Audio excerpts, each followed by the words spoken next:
అందరికీ శుభోదయం. నా పేరు వసీకర్. నేను 7వ తరగతి చదువుతున్నాను. ఇప్పుడు మనం కొరవి గోపరాజు గారు రచించిన ఒక పద్యం గురించి తెలుసుకుందాం.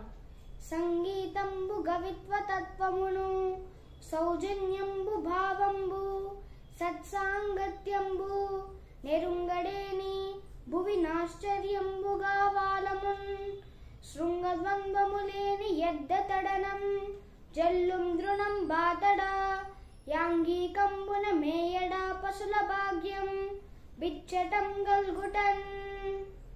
తాత్పర్యం: సంగీతంబు అంటే సంగీతము, గవిత్వ తత్వము అంటే కవిత్వ సారాన్ని, సౌజన్యము అంటే మంచితనము, భావము అంటే మంచి మనసు, సత్సాంగత్యము అంటే సజ్జన సహవాసము అంటే మంచి వాళ్ళతో స్నేహం చేయడం, నెరుంగడేని అంటే ఇవన్నీ తెలియనటువంటి వాడు, భువి నాశ్చర్యము అంటే భువి అంటే భూమి, నాశ్చర్యము అంటే ఆశ్చర్యకంగా, వాలమున్ అంటే తోక, శృంగద్వంద్వము అంటే రెండు కొమ్ములు తోక లేనటువంటి వాడు, ఎద్దతడనం జల్లుం అంటే తిరుగాడేటటువంటి ఒక ఎద్దులాంటి వాడు. ఈ విషయాలన్నీ లేనటువంటి వాడు ఎలాంటి వాడు అంటే తోక కొమ్ములు లేనటువంటి ఎద్దులాంటి వాడు.